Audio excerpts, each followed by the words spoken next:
What if the very walls of a home could breathe with fear? What if the land beneath your feet was cursed long before you ever stepped onto it? And what if, once you entered, the house refused to ever let you go? Would you dare to stay? Tonight, you don't have a choice. Some places are not just haunted, they are alive. For centuries, people have whispered of homes that carry curses, houses where no family lasts for long, properties where darkness itself seems to rise from the earth and settle into the timber. And while most ghost stories fade with time, some continue, because the evil in them never leaves. Our first story takes us to a lonely farmhouse in the hills of New York, a home known to locals simply as the Hinsdale House, a place of rituals, apparitions, exorcisms, and unrelenting dread. A house so terrifying, even priests walked away. This is not just a haunting. This is an infestation. Story 1. The Hinsdale House Haunting. Nestled in the quiet countryside of Hinsdale, New York, sits a white farmhouse that looks like any other. But inside, history bleeds into the present. The land itself is said to be cursed. Stories whisper of Native American executions, violent deaths, and dark rituals performed beneath its soil.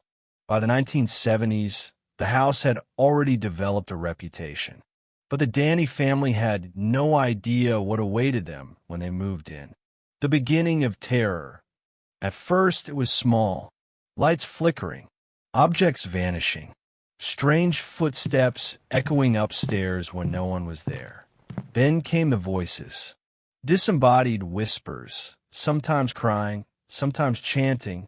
The family would lie awake in bed, straining to hear the words, only to realize the sounds were coming from inside the walls. But it wasn't just sound. The family began to see things. Figures standing in doorways, only to vanish. A woman in white gliding across the property. A grotesque figure, half human, half animal, glaring at them from the tree line. And then came the smell. A rotting stench that filled the air for minutes at a time, with no source. Escalation. The haunting escalated quickly. Appliances turned on by themselves. Windows shattered in the middle of the night. The children were plagued with nightmares so vivid, they woke up screaming, claiming hands had been reaching for them in the dark. One night, the family heard what sounded like a mob outside the house. Men shouting, drums beating, footsteps circling the home. But when they looked out the windows, the yard was empty. Only silence remained. Animals refused to go near the property.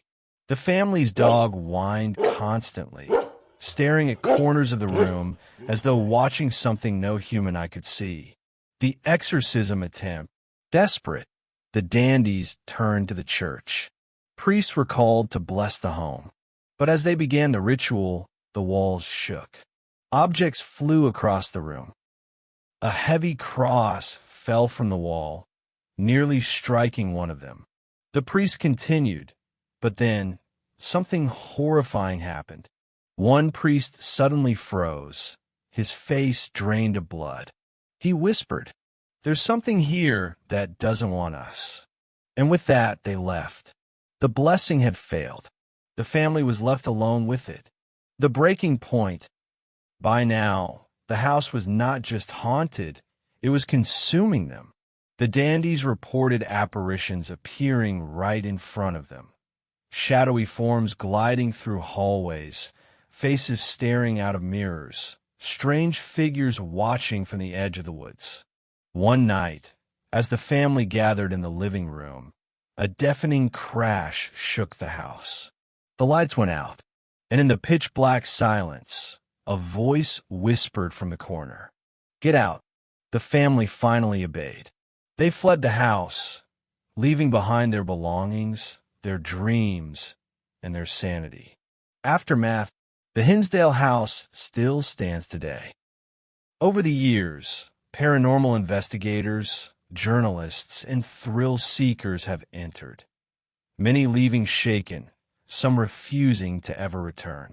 Reports include full-bodied apparitions caught on film, voices captured in EVP sessions calling out names, visitors suddenly scratched or shoved by invisible hands, and overwhelming feelings of dread, despair, and nausea the moment you step inside. The house has been called one of the most haunted locations in America. And what's most chilling, the activity never seems to stop. It is as if the land itself is alive. The Hinsdale house is more than a haunting. It is a wound in history that never heals. But if that story felt too far away, too rooted in the hills of New York, our second story will bring the horror right into the modern age. A haunting that didn't stay locked in a farmhouse. One that unfolded in real time across social media. A case that millions of people witnessed as a man documented his torment tweet by tweet. The terrifying story of Dear David. Story 2. The Dear David Haunting. New York City, summer 2017. In a quiet Brooklyn apartment, illustrator Adam Ellis thought his life was ordinary. But one August night, he had a dream that would change everything. In the dream stood a boy, small, frail, his head unnaturally dented as though crushed on one side. His eyes were dark, hollow, unblinking. Someone whispered into Adam's ear, "This is David. You can ask him 2 questions. Only 2. But if you dare ask a third, he will kill you." Adam thought it was just a nightmare. He was wrong. The first dreams. The next night, Adam dreamed again. David sat in a green chair at the foot of his bed, watching him in silence. Gathering courage, Adam asked, "How did you die?" David whispered, "An accident. Someone pushed a shelf on my head." Shaken, Adam foolishly asked a second question. "Who pushed the shelf?" David's face twisted in anger. His mouth opened, but no sound came. Then Adam realized he had asked the forbidden third question. He woke up gasping, his chest tight, his sheets drenched in sweat. The haunting begins. At first, Adam dismissed it as a nightmare. But then, his cats began behaving strangely. Every night, precisely at midnight, both cats padded to the front door and sat there, staring, tails twitching, ears pinned back as if something stood on the other side. The air felt heavy, electric. Adam posted about it online, half joking. But his followers noticed the fear behind his words. The haunting had begun. Shadows in the apartment. Over the following weeks, Adam documented everything. Objects shifted when he left the room. Strange pops and thuds echoed at night. His sleep was filled with the same dream. David closer every time. One night, Adam woke to the sound of creaking wood. In the dim light, his rocking chair swayed back and forth on its own. The hairs on his arms rose. Another night, he snapped photos of his room while pretending to sleep. When he reviewed them, his heart stopped. In the corner, a small figure with a dented head leaned toward his bed. He wasn't alone anymore. The evidence spreads.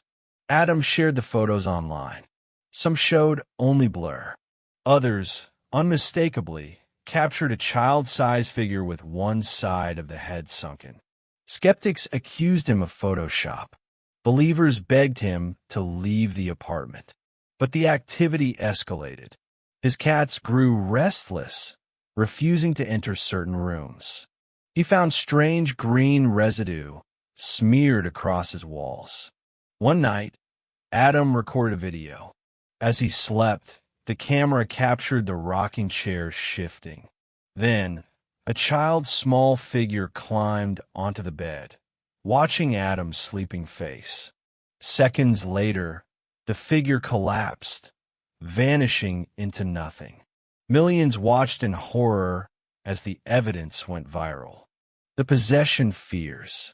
By late 2017, Adam's tone online had shifted. His posts became shorter, colder, as though someone else was writing them. He mentioned headaches, dizziness, missing time. Then came the final tweet. "Everything is fine. I'm Euphine. Please stop worrying." But fans noticed the strange phrasing. It didn't sound like him. And after that, silence. Aftermath. To this day, no one knows what truly happened in that Brooklyn apartment. Adam Ellis never returned to the story. Some say he fabricated it as a viral hoax. Others believe Dear David finally took him. The legend grew so large that Hollywood adapted it into a feature film in 2023. Yet even the movie couldn't capture the raw terror of Adam's real-time posts, his shaking photographs, his chilling videos. Because what terrified people most wasn't the ghost itself. It was the feeling that they were watching a man slowly lose his life to something unseen. So who was David? A restless child spirit? A demonic entity pretending to be innocent? Or Adam's own descent into madness? We may never know. But if you dream of a boy with a dented head, remember the rule. 2 questions only. Never a third. Because if you do, he might come for you next.